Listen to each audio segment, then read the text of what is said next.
had the team, Lewis, contacted me, and I was like, yeah, seems like good bike and everything good, so yeah, come and try.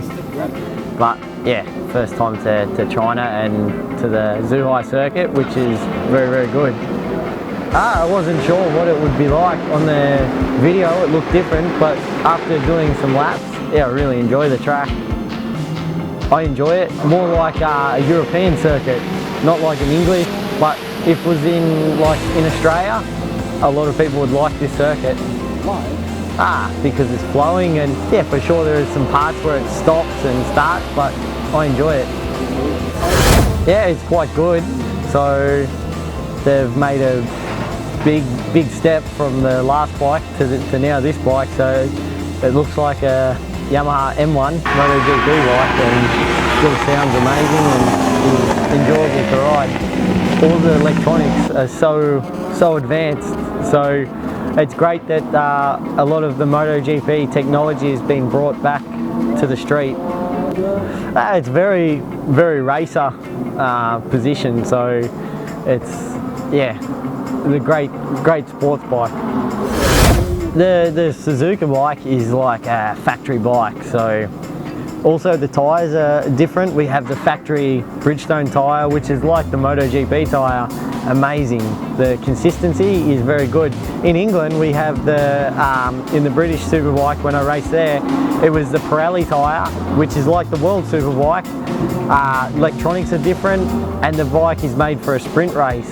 The electronics in England is a controlled electronic, which is Motec, which is still quite good, but in the World Endurance at Suzuka 8 Hour, they have you can run whatever electronics you want. So yeah, the electronics are quite good in Suzuka. But for example, the bike that I've ridden was just a very good system, but a basic system. Didn't have wheelie control, didn't have a few other settings, but it just never broke. Always would work. So didn't have turn by turn. The new electronics is turn by turn. Is that smart? Where the 8 Hour bike, it was just more like a standard motorcycle, but of course very high level. They still use the GPS, but it's not turn for turn on a lot of the endurance bikes, where some, maybe the Yamaha, I hear rumour that, you know, the electronics was so good, but look, the rider level on that team was also amazingly high, so yeah. Which one had more power? It's difficult to say because the tracks in England are so small and tight.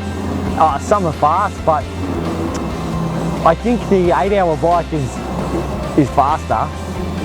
Yeah, but the track is also bigger and stuff like that. So where in England the tracks are very tight and always trying to control the bike from monoing wheelies. So how about the wheelie? Wheelie? Yeah, do you like the wheelie? You have to roll off. You cannot be flat out when it wheelies, so it's difficult. No, a lot of them have the thumb brake, like a four-wheeler throttle, but on the other side.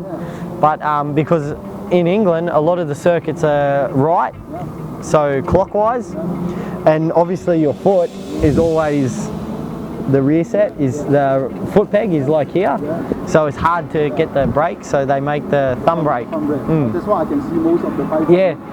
Yeah, all have, like Michael Rudder and McGuinness and Stuart Easton, everyone runs thumb brake. What's your view to the jump? I'm not sure, but the thing with Cadwell Park that scares me is the circuit, the width.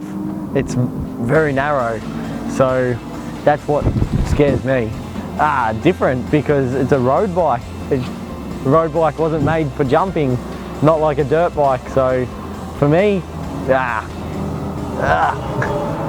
I'm not very good at the jump, but you know, someone like fellow Australian Josh Brooks, very good at the jump. So I think maybe some motocross experience would help. Yeah. Better or worse or wider? It's a new style, you know. Also, some of those bikes, the everything is working to do this. So if they have no confidence, so once you make the engine brake how you want, it's very enjoyable. Just to slow down and it helps you turn, but you have to have everything correct then to make. For example. Yeah, for example. For example, you need the electronics to slow down enough, not too much, but not push on too much. So you need to, have everything, good tires, good clutch setting. So you need everything right. How about the real brake? Do you use the real brake? No, it's mainly the clutch on the road bike that makes it slide. So, you see on the Moto2 bike, a lot of the bikes slide. It's because of the clutch and the electronics. It's not to do with the setting or, So my use a different way to do the down shift. How you do it?